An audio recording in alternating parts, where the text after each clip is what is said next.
আব্দুল জলিল, জাকারিয়া বিন আব্দুল জলিল। আল্লাহর একজন নগণ্য বান্দা, আল্লাহ রাব্বুল আলামিন কবুল করে নিন আমাদের সবাই। আমিন। প্রথমত কথা হলো আমাদের মুরব্বী, তিনি একজন আমাদের হক সাহেব, একজন বগুড়ার মধ্যে এই দুজন প্রবীণ এবং সম্মানী মানুষ, আরো সবাই সম্মানী অবশ্যই। তারা যখন আমাদেরকে সাহেব বলেন তখন আমাদের আসলে মাথাটা হেট হয়ে যায়। এই কারণে কারণ হলো আমি দুই জায়গায় এতে ইয়ে করি। আমার প্রফেসর যিনি সুপারভাইজার যিনি ছিলেন, তো উনি আমি থিসিস বা রেজাল্ট ঘোষণার পরেই উনি আমাকে বলতেছেন ডক্টর জাকারিয়া আসো, আমি ছবি তুলবো। তখন আমি বললাম যে আর যে কেউ ডক্টর বলুক, আপনি বলবেন না, সবার সামনে আমি কথা বলছি। তো বলছেন যে এখন তোমার জন্য এটা নেওয়াটা একটু কঠিন হবে, এই জন্য আমি সহজ করে দিলাম। তো বললাম যে আপনার সহজ করতে পারেন, অন্যরা নেয় নেক না নেক, তবে আপনি আমাকে আর ডক্টর বলবেন না। কিন্তু এরপর থেকে উনি আরো বেশি, এখন এবার গেলাম এবং আজকেও যিনি মেসেজ পাঠিয়েছেন ওই সময় আমি যখনই বলি যে শেখ আমি এটা নিতে পারি না আপনার কাছ থেকে, তারপরেও উনি এই শব্দ ব্যবহার করে। এটা একটা আমার জন্য কঠিন।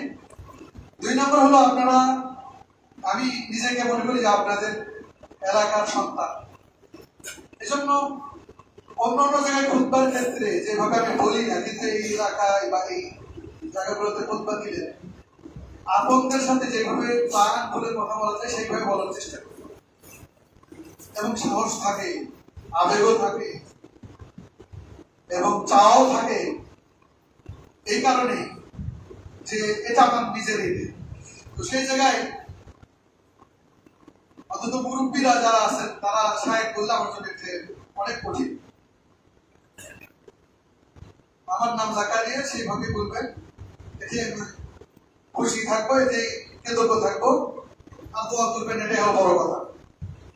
আমার বাড়ি গাবতলী, তরফ মেরু।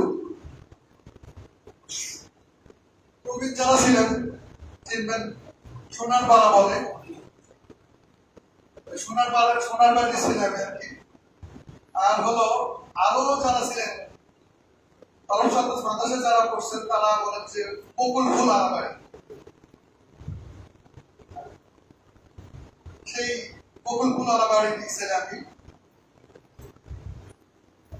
একসময়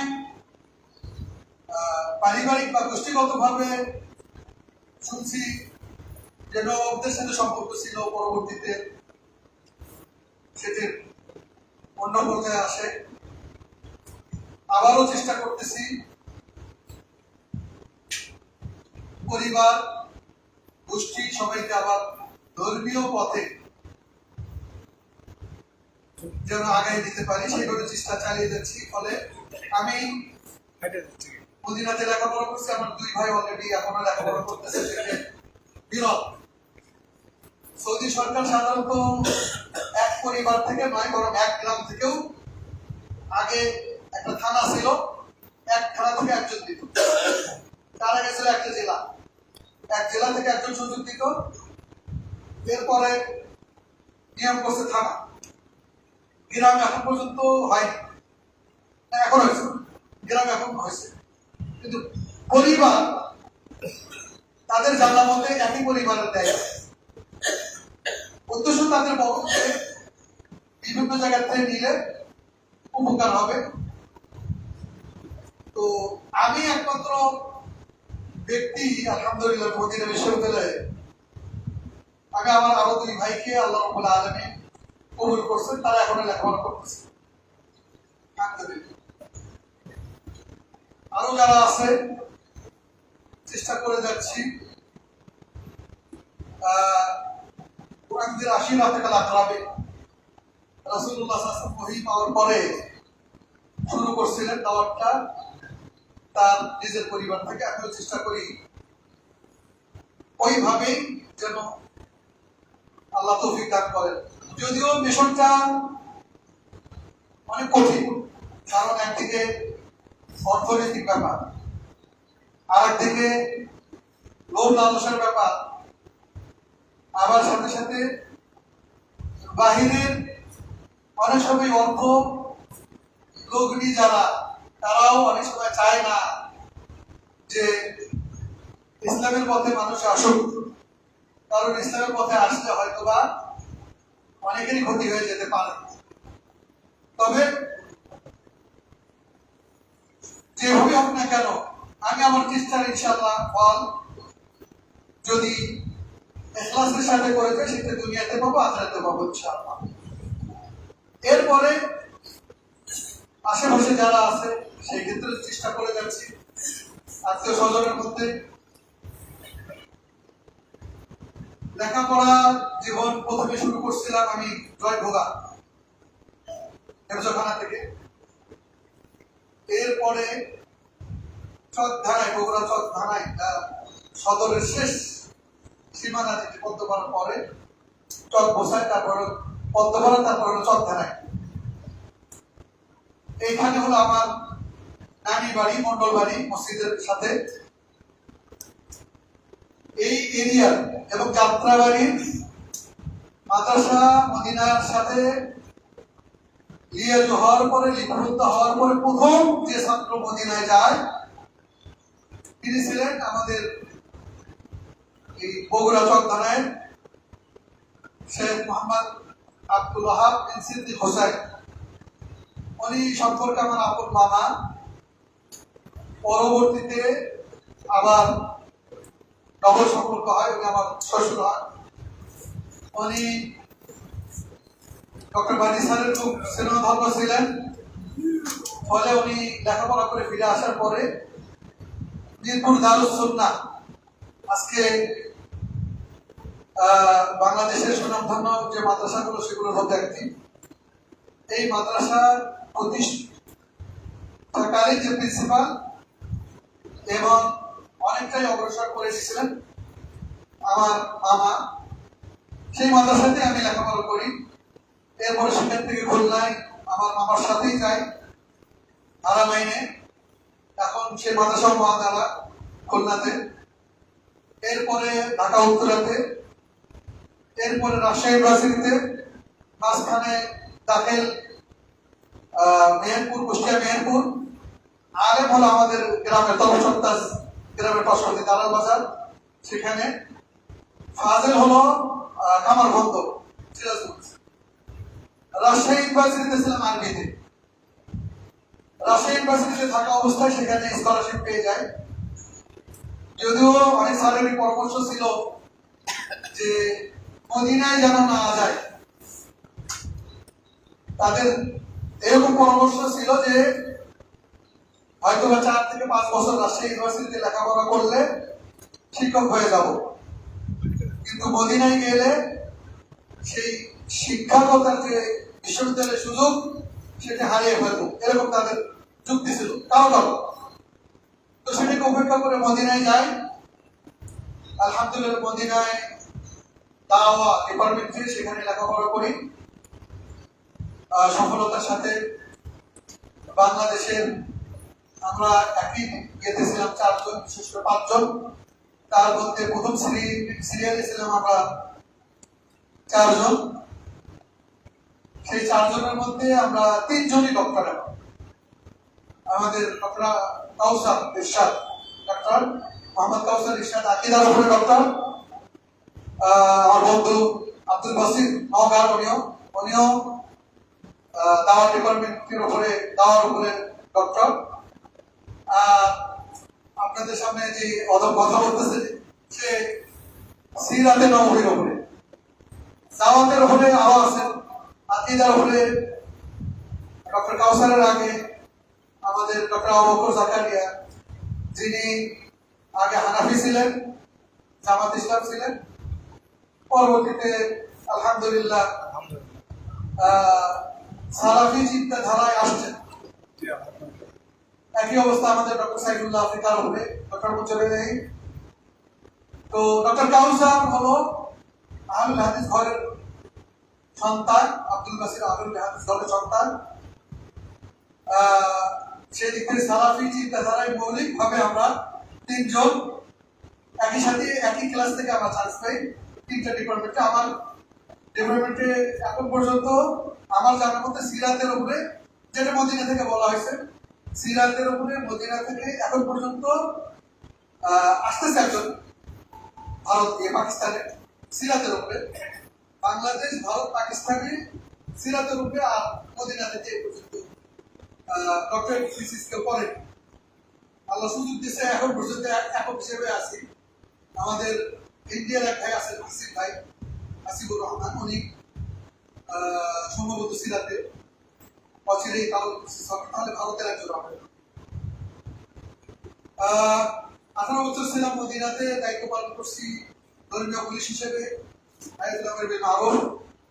একই সাথে হজের ব্যাংকের যে কোরবানির দায়িত্বে সেখানে সুপারভাইজার হিসেবে বিভিন্ন দেশের ছাত্রদের, বিশেষ করে হাজিদের যে কোরবানি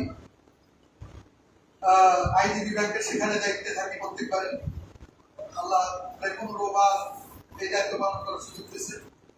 সাথে সাথে সুযোগ হলো একটাই যে ওখানে দায়িত্ব পালন করলে হজটাও অবশ্যই করতে হয় এবং সরকারিভাবে। আর বাকি কবরস্থানে লেকচারার হিসেবে ছিলাম সরকারি, সেখানে দায়িত্ব পালন করছি আলহামদুলিল্লাহ। মদিনা বিশ্ববিদ্যালয়ে 18 বছর লেখাপড়ার সময়, এই 18টা বছরই মদিনার ছাত্রদের, বিশেষ করে বাংলাদেশি ছাত্রদের প্রধান হিসেবে ছাত্রদেরকে এদেশ থেকে নিয়ে যাওয়া, তাদেরকে নিয়ে আসা, তাদের পরিবারের সমস্যা, ভিসা, এমনকি ছাত্রদের কবুল হওয়া। আপনারা জানেন যে আলহামদুলিল্লাহ গত 3 বছর আগে অন্য দেশ, যেখানে নাইজেরিয়ার মতো দেশ, পাকিস্তানের মতো দেশ, ভারতের মতো বড় দেশ, ইন্দোনেশিয়ার মতো, সেখানে 85 সংখ্যা পার হয় তাদের ছাত্র সংখ্যা। আলহামদুলিল্লাহ সেখানে আমাদের বাংলাদেশ সেই তুলনায়, তাদের তুলনায় কিন্তু আমাদের সংখ্যা কম, মানে দেশ ছোট, সেই হিসেবে নেয় তারা কম। কিন্তু গত 3 বছর আগে আলহামদুলিল্লাহ আল্লাহর ফজলে এবং আমাকে তারা সম্মানার্থে আমাদের দেশের যে কোঠা দেয় সেটা হলো 115 জন। 115 জন ছাত্র বাংলাদেশ থেকে কবুল হয় এবং তার মধ্যে আলহামদুলিল্লাহ 100 জনই আমাদের আহলুল হাদিস।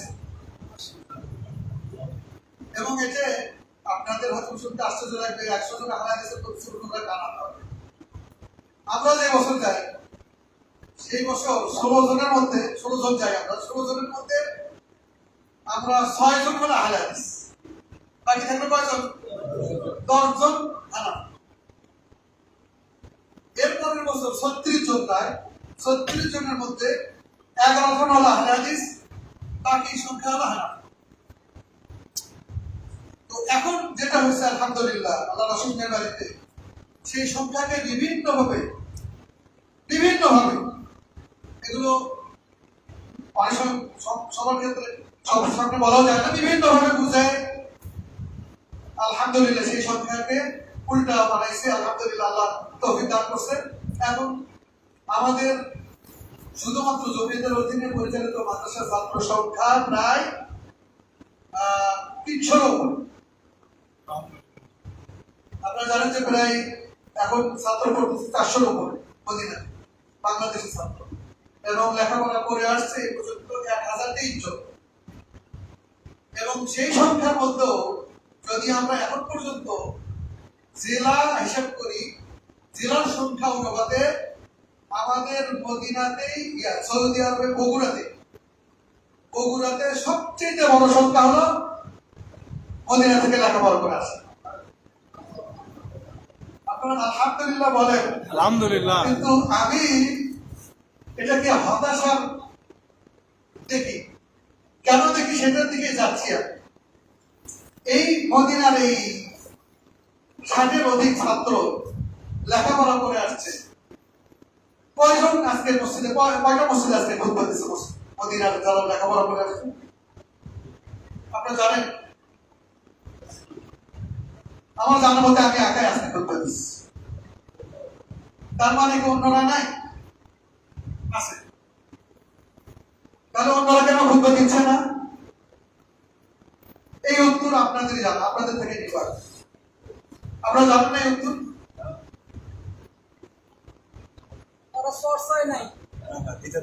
না, উত্তর হলো কি জানেন, আমি এক জায়গায় খুতবা দিছি, মোনাজাত করিনি, পরে এরকম হুমকি আসছে যে আমাকে পিটাবে, ধরে সামনেবার গেলে পিটাবে। চিন্তা করেন কোন অবস্থায় আছি আমরা। এই অবস্থা থেকে উত্তরণ এর দায়িত্ব আজকে যারা এই কথাগুলো শুনতেছেন তাদের দায়িত্ব। আপনারা আজকে সারা বাংলাদেশে হানাফি থেকে আহলে হাদিস আছে, এখানে নতুন আহলে হাদিস কয়জন একটু দয়া করে হাত তুলবেন, দয়া করে। আহলে হাদিস আপনারা নতুন আহলে হাদিস, কিভাবে আহলে হাদিস হবে বলেন তো একটু? বসে সংক্ষিপ্ত করে। হ্যাঁ, মাশাআল্লাহ। তাহলে জাকির নায়েক, আচ্ছা জাকির নায়েকের স্ক্রিপ্ট লিখে যাইবে জানেন সবকিছু কারা? 16 জন মদিনা থেকে লেখাপড়া যারা সামনে আছে, শুনে নেন, যারা কখনোই সামনে দেখেন না, ওনাকে দিয়ে বেশিরভাগ, হ্যাঁ, তুলনামূলক ধর্মের কিছু অংশ তার নিজের, যেটা আহমদ দিদার কাছে এসেছে, দিদা বাকি ধর্মীয় সাথে যে বিষয়গুলো সেগুলো সবই তাকে রেডি করে দেয় মদিনার কিন্তু তারা কখনো সামনে আসে না। আর আরেকজন হাত তুলবেন, আপনি কিভাবে হলেন আহলে হাদিস? হ্যাঁ, বাস সালাতুর রাসূল সাইদি সাহেব বলছে যে এর চেয়ে ভালো আর সালাত হতে পারে না, সেটা কার? আলবানি। এবার আসি সাইদি সাহেব কিভাবে পেলেন? 2006-এ উনি গেছেন মদিনাতে গেছেন। তো আমি পরিচয় করে দেওয়ার পর আব্দুল বাসির আমার বন্ধু, সেও পরিচয় করে দিল, বই মেলাতে গেছে। তো আমাদের কথা হলো যে বই মেলা যিনি সৌদি দায়িত্বে, তিনি বললেন যে আমরা তাকে গিফট করবো বই। কি বই চান? উনি বললেন যে এটা বলতে কোনো দ্বিধা নেই যে বাংলাদেশে ওয়াজের ফিল্ডে আমি আলহামদুলিল্লাহ অনেক বড় কিছু, কিন্তু আকীদার ক্ষেত্রে আমি শূন্য। এই এখানে যারা পড়তেছে ছোট ছোট, তাদের যুদ্ধ বহন করার ক্ষমতা রাখেনি, এটা উনি বলছে স্পষ্ট করে। তো তিনি সালাতুল রাসূলের কি করে খোঁজ পেলেন? ওই যে মাদানী আলেম যারা সালাতুল রাসূল যারা অনুবাদ করছে তাদের মাধ্যমে। সহজ করে যদি বলি, আজকে যে জোয়ার সালাফি দাওয়াতের আহলে হাদিসের, সেটা ওই দুই ভাবে। একটা হলো ইসলামিক সেন্টার যেগুলো সৌদি আরব আছে তাদের মিডিয়ার মাধ্যমে, শেখ মুজিবুর রহমান মাদানী সহ অন্যরা। আর আরেকটা হলো যারা ওই দেশে কর্ম করার জন্য, জীবিকা অন্বেষণের জন্য গেছে, তাদের মাধ্যমে। তৃতীয় হলো মদিনা বিশ্ববিদ্যালয়ের ছাত্ররা হজ মৌসুমে ভালোভাবে 200-300 আলেম ওলামা সাধারণ মানুষকে নিয়ে বসে বসে আল্লাহর রাস্তায় তারা কাজ করে যায়, রাত 3-24 ঘন্টা কাজ করছে। তাহলে আজকে এই অবস্থা। তো সারা বিশ্ব অথবা মদিনাতে অথবা হানাফি থেকে যারা আহলে হাদিস, তারা মদিনার আলেমদেরকে নির্ভরযোগ্য মনে করতেছে, কিন্তু আসল আহলে হাদিস যারা, জন্মগত আহলে হাদিস যারা, তারা মনে করতেছে এই মাদানীরাই হলো ফিতনাবাজ, এরা অযোগ্য, এরা কথা বলার ক্ষমতা রাখে না, এদেরকে মিম্বার ছাড়া যাবে না। ফলে এমন লোককে মিম্বার ছেড়ে দিয়ে আছে যে এখানে যাবে, যে আল্লাহ কোথায় জানে না, যে কোরআন পড়তেছে।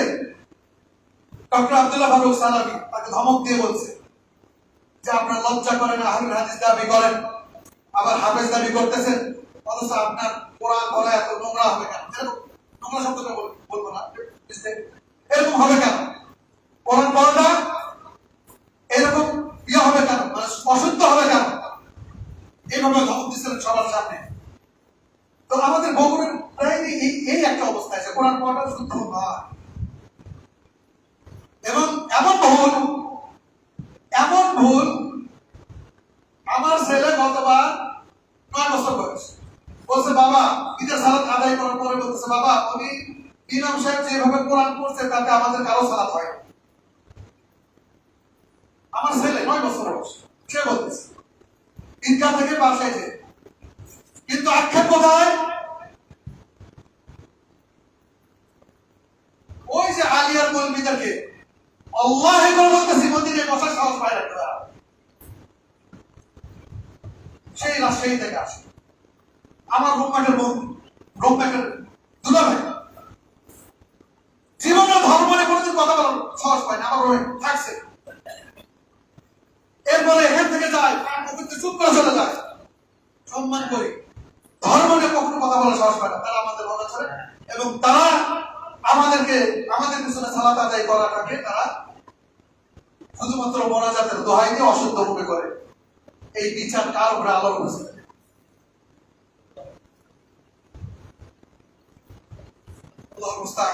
যাই হোক, তো মদিনাতে এখন আলহামদুলিল্লাহ এখান এই এরিয়া থেকে প্রায় বগুড়া থেকে সবচেয়ে বড় সংখ্যা হলো মদিনার থেকে যারা লেখাপড়া করছে তাদের বড় সংখ্যাটাই বগুড়ায়। তবে এটা ফল তখনই পাবো যখন এনারা সবাই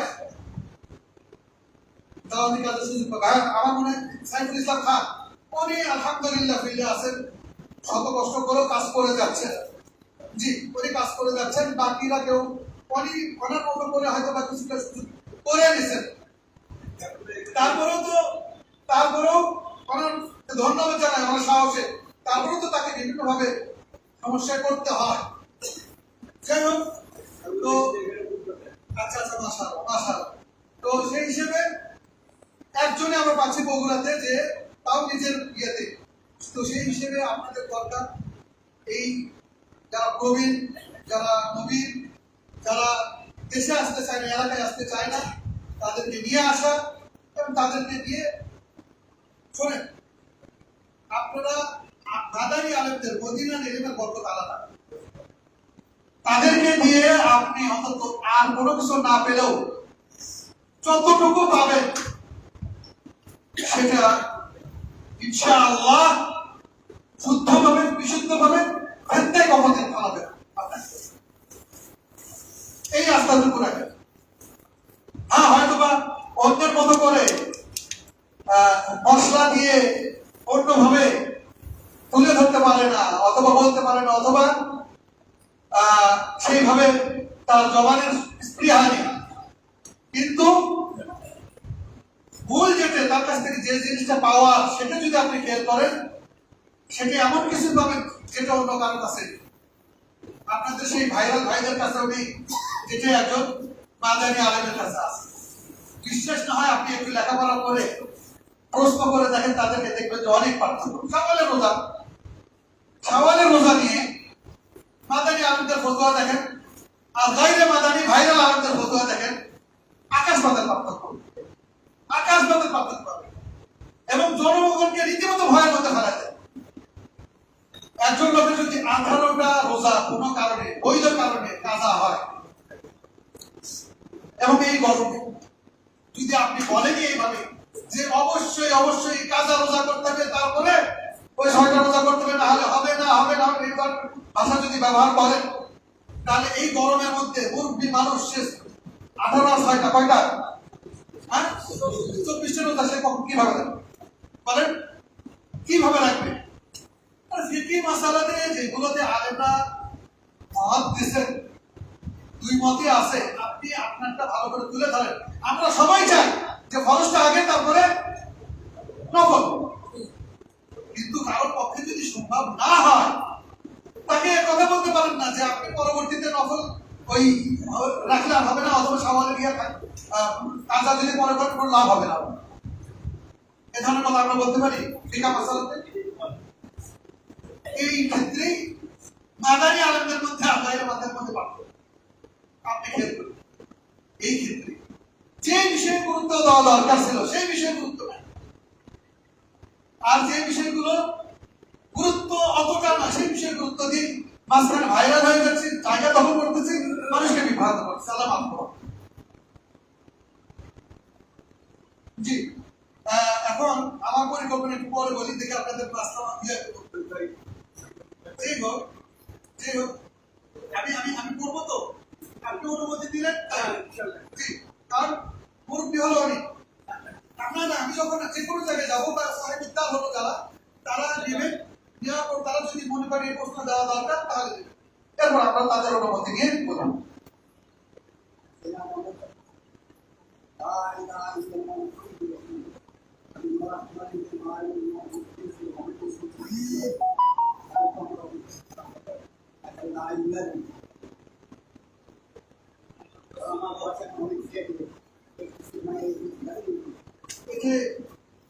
এই দ্বন্দ্বটা এটা নোংরা দ্বন্দ্ব, এবং এই শব্দগুলো আলাদা করে দেওয়াটা এটা হলো মানুষের আবেগ দেখা। ঠিক আছে, লা ইলাহা ইল্লাল্লাহ বলতে পারেন, লা ইলাহা ইল্লাল্লাহ মুহাম্মাদুর রাসূলুল্লাহ বলতে পারেন, দুটো বলতে পারেন। ওটাই বলতেছি, অনেকে বলে যে মুহাম্মাদুর রাসূলুল্লাহ লাগে দেওয়াটা হলো কুফর, অনেকেই কি শব্দ বলে, যারা যারা বলে তারা আহলে হাদিস এভাবে বলে, বা তারা মানহাজি বুঝে, তারা মানহাজি বুঝে। খুব সুন্দর কথা বলছে, খুব সুন্দর কথা বলছে। যদি আপনি জিকিরের কথা বলেন তাহলে হাদিসে যেটা আফদালুল যিকরি লা ইলাহা ইল্লাল্লাহ, কিন্তু কালিমা হিসেবে যদি বলেন তখন লা ইলাহা ইল্লাল্লাহ মুহাম্মাদুর রাসূলুল্লাহ। ঠিক আছে, এই হিসেবে। আর মৃত্যুর সময় যদি আপনি যদি লা ইলাহা ইল্লাল্লাহ বলেন মুহাম্মাদুর রাসূলুল্লাহ বলেন, কোনো সমস্যা নেই, কারণ আপনি কার মানহাজে চলে যাচ্ছেন, কার মত হিসেবে চলে যাচ্ছেন, মুহাম্মাদের। কিন্তু এটা বলাই যাবে না, ইয়ে করা যাবে না, এই এই বিষয়গুলো সতর্ক থাকা দরকার, সাবধান থাকা দরকার। ওইভাবে বলেন কালেমা তৈরি বছর লা ইলাহা ইল্লাল্লাহ, এটা হলো কালেমা শাহাদাত, যেটা আশহাদু আল্লা ইলাহা ইল্লাল্লাহ। কোন মুসলিমের পক্ষে কি সৌদি আরবের প্রতি বিদ্বেষ পোষণ করা জায়েজ আছে? দুই নম্বর হলো যারা সৌদি আরব বিদ্বেষী তাদের প্রতি সালাতের আচরণ কেমন হওয়া উচিত?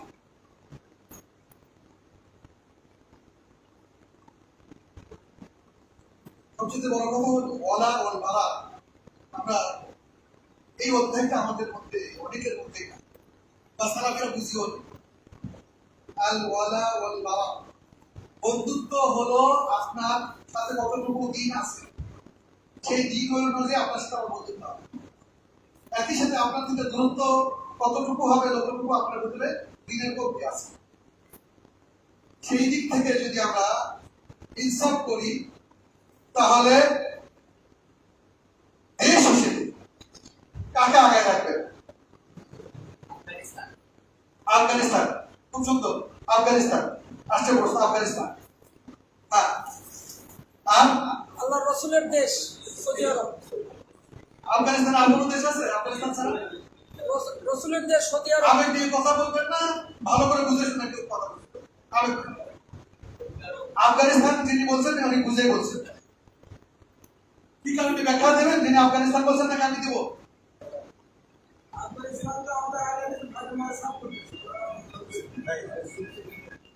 আফগানিস্তানের চারজন বন্ধু আমার, একেবারে আমার সাথে, জিয়া, শামস, সুরুর, আর হলো ওবায়দুল্লাহ আব্দুল গফুর, ওবায়দুল্লাহ আব্দুল গফুর, একেবারে চারজন। সর্বশেষ যে বন্ধু জিয়া, আমার বাচ্চাদের সাথে পারিবারিকভাবে সবচেয়ে বেশি সম্পর্ক।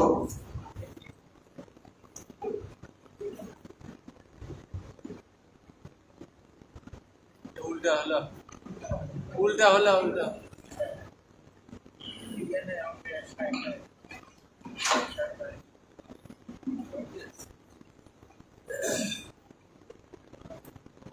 ওই যে বললাম যে ওয়ালা ওয়াল বারা, এই বিষয়টা যদি বুঝতেন তাহলে আফগানিস্তানের কথা আসতো না। তাওহীদের এটা একটা বড় অধ্যায় হলো